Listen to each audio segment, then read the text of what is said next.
Bunyog, bunyog, halikan na kasama ka. Bunyog, kapag buklod ay may pag-asa. Marami pa na allegedly overpriced deals like yung computer system daw na pre-procure during that time. Given your commitment to pursue this case, do you see the need for the Senate to reopen the investigation? Since during the previous Senate, you said that dahil nga po hindi na-approve yung chairman's report, no, you see the need to reopen this so that the public would know what really happened in full. Do you still see this need? Matagal na namin gusto sana. Naghihintay lang talaga kami ng tinatawag na new matter. Bagong resource person or whistleblower, bagong ebidensya.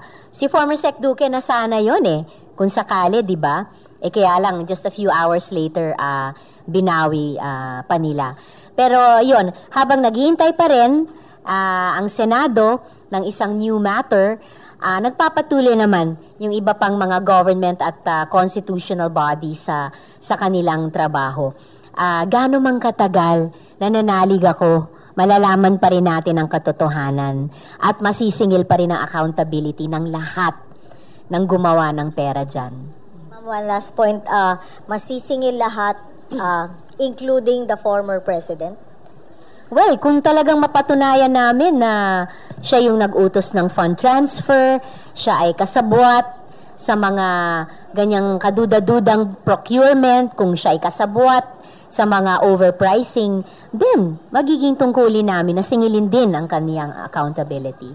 Ma'am, last two issues na lang po.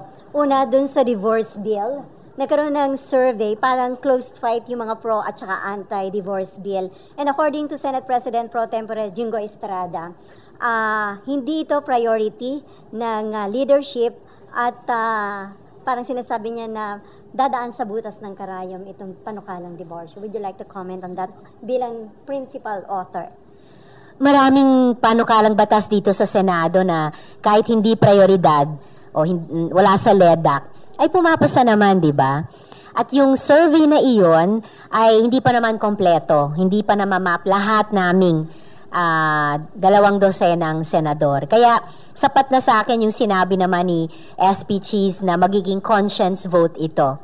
So para sa akin, yun lang naman ang hinihingi, lalong-lalo na ng mga divorce advocates organizations. Fair fight lang. Kasi ang kakabit ng fair fight na yan ay yung second chance sa pag-ibig, pagtataya, buong family life ulit. At sino ba naman tayo para ipagkait yun? Mm-hmm. And then, pagdating naman sa SOGI bill, sinabi din ni Senate President Chis Escudero na may hirapan din na makapasa unless yung proponent magiging open dun sa ilang mga amendments. Ang mas may chance daw na ma-approve ay yung proposed anti-discrimination bill.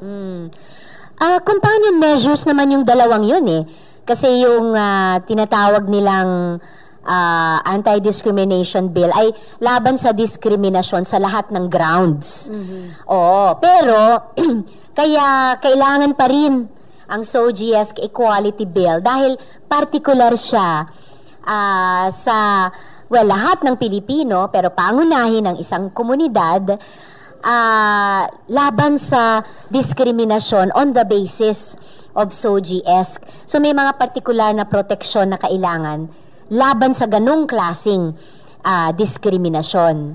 And matagal naman na yung community handang magbigay ng amendments Sinabi ko na rin yon sa mga kasama sa Senado nung nakaraang kongreso pa. Kaya nga, i-report out na sa plenaryo para pag natapos na yung period of interpellation, pwede na kaming dumako sa period of amendments kung saan gagawin ko of record. Yung marami-raming mga amyenda na handa nang gawin ng community, kaugnay ng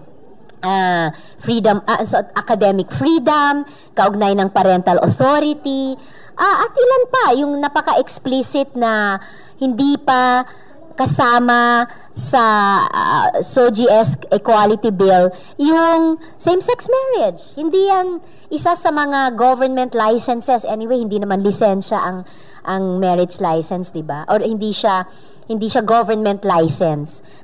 So kung amyenda lang ang gusto ng mga kasama, game. Paabuti na natin sa period of amendments. May commitment na ba si bagong majority leader, ma'am? Well, kinausap ko si Majority Leader, sabi ko, ilabas na sana sa Committee on Rules para makausad na sa legislative process. At sabi naman niya, ang tagal na pala, kasi Disyembre 2022 pa, ang tagal na pala. Sige, hahanapin ko yan. So, umaasa ako sa kanilang pag-review doon sa legislative status ng committee report, kung saan 18 ang nakapirma. 3/4 ng mga miyembro ng Senado ay nakapirma. So patunay na hindi iyan divisive o pampagulo lang. Yan po ay nakabuo ng 3/4 unity ng Senado. At yan po ay magbibigay daan sa kapanatagan ng loob sa marami-raming mga couples at pamilya. Ninya? Ma'am, can we get your reaction po dun sa pagbaba ng taripa sa bigas?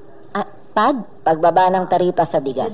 Ay, matinding pinag-aaralan po namin yan dahil sobrang concerned yung aming mga partner na samahan ng mga magsasaka, iba pang rural sectors, kahit po yung mga nagsusupply ng bigas sa ating mga talipapa, palengke, supermarket, tutol po talaga sila sa pagbaba ng taripa. Dahil nga naman, bakit ibababa ang taripa kung gusto nating bigyan ng higit na proteksyon at suporta yung ating mga domestic na producers, kung gusto nating suportahan yung ating mga magsasaka, lalo na mga magsasaka sa palay, at kung yan naman ay covered na rin ng isang kasalukuyang batas, no, yung Rice Tarification Law.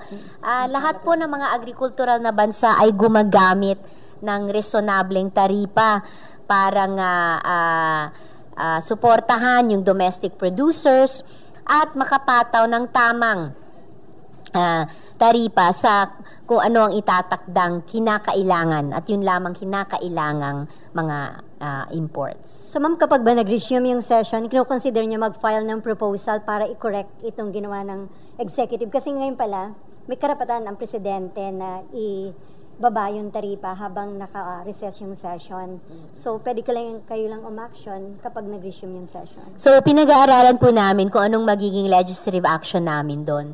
Kung yan ay paano kalang batas ba yan? Yan ba ay resolution para mag-imbestiga? Sigurado magiging active ako ulit at ang buong minority kasama si Senate Minority Leader Coco Pimentel pagdating din ng budget debates pati kaugnay ng Department of Agriculture. So ngayon inaasahan ma'am, babaha yung mga imported rice and other agri-products sa ginawa ng Malacanang.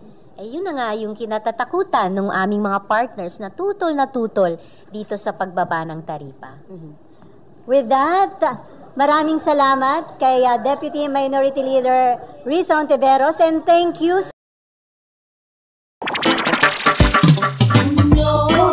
May kulanong salita na ang ibig sabihin dito ay ang pagkakaisa. Bunyog Party List. Halika na, Bunyog Party List ka na. Halika na, Bunyog Party List ka na. Sa susunod, ang atinang suportahan, Bunyog Party List, nagtataguyod ng katotohanan, lumalaban para sa bayan. Bunyog, bunyog, halikan na kasama ka. Bunyog, kapag buklod ay may pag-asa. Luzon, Visayas, Mindanao, isa ang pananaw. Sa bagong Pilipinas ang bunyog isisigaw. Bunyog, bunyog.